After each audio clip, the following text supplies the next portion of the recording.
This is my 2002 Volkswagen Jetta TDI. I'm changing the transmission fluid in it. I've got other stuff going on, but this process will work for you if you just want to change your fluid, like you should be doing occasionally anyway. I lost all the fluid in mine. It leaked out where one of the axles going to the transmission leaked out over a period of time. Mine wasn't shifting right, and when I drained the fluid the first time here, I only had like a few ounces in there. I filled it back up. It is still shifting. I didn't get a bunch of metallic material in the oil. The rest of this car is pretty tired, so I'm just going to fill this sumbitch back up, and when it's time to change the clutch out, that's when I'll put a new transmission in. Anyway, to change this transmission fluid, you need a 17mm hex socket. I got this one at AutoZone. At the time when I bought this a few years ago, not every AutoZone had these. You can make your own using a 17mm nut or something like that, and then putting a 17mm wrench on it or something to that effect. Anyway, I'm putting some cheapo oil on it. This is not the correct spec oil. It's supposed to be 7590 with a GL4 rating. The GL5 rating apparently is for like a higher temperature. GL4 is supposed to be better for your synchros. Mine's pretty trashed already, and I didn't want to spend all the big bucks to put good oil in a transmission that's already trashed. But like I said, it's still shifting. We're just going to ride this puppy till it completely gives out. So we're under the driver's side here.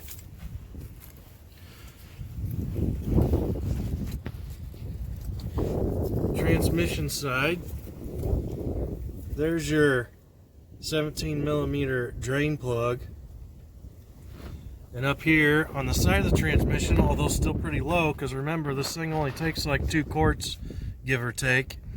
So it's not very high up on the transmission. It's right underneath your starter. There's the starter. And those are some power steering lines right there, I believe. I don't think those are AC. I think that's power steering line. First thing you do is make sure this loosens up. That's the safest thing to do. Not what I did. Do as I say, not as I do. One of those things. But loosen that up first before you drain the fluid out the bottom, because if you can't get this thing off, then you should just leave it and roll with it. This one was not under a lot of tension. I may have had that off before a few years ago, checking the level or something. That may be why that one was loose already. That one on bottom, it took a 24-inch breaker bar to get it off. It was under quite a bit of torque. Anyway, you'll take that bottom one out, you'll drain out about 2 quarts, and then fill it up through here. You can go from above with like a vinyl tubing or something and squeeze it in from above if you're using this type of gear oil container. It's got the nozzle on it. You'll take this cap off, trim off the end, and then you'll be able to squeeze it into the vinyl tubing until it runs out. As long as the car's level, when it runs out of this, that's when you have the correct level in there. I've got a pump. I've got one of these that I'll put down into the container and pump it in, and I still have to use the vinyl tubing to funnel it into that fill hole, and that's a pretty convenient way to do it too, because sometimes in this colder weather especially, this gear oil's kind of tough to get to feed down by gravity. You'll actually be squeezing this bottle if you're doing it from above, but it still takes quite a while.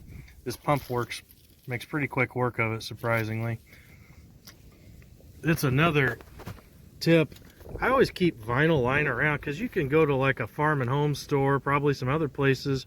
This stuff's only like 20 cents a foot. This happens to be a 5/16 line that fits over this. But I'll just buy like every size up to like 3/4 of an inch or inch, because I get into some bigger stuff too. And I buy like 20-foot sections of this, and every size only cost me like 30 bucks. And man, you sure can put these things to use, bleeding brakes and so forth.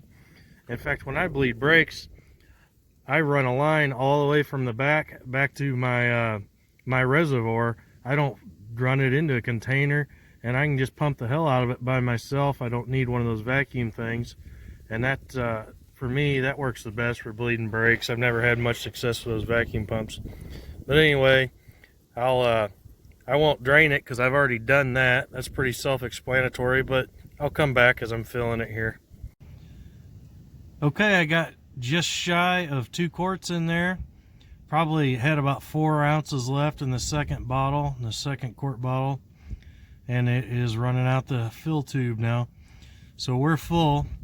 If anything, I'm a little over full because this car is tilting slightly backwards, maybe 5 inches. The back of, I am on ramps, but the back of this car is on a hill, so I'm just shy of level.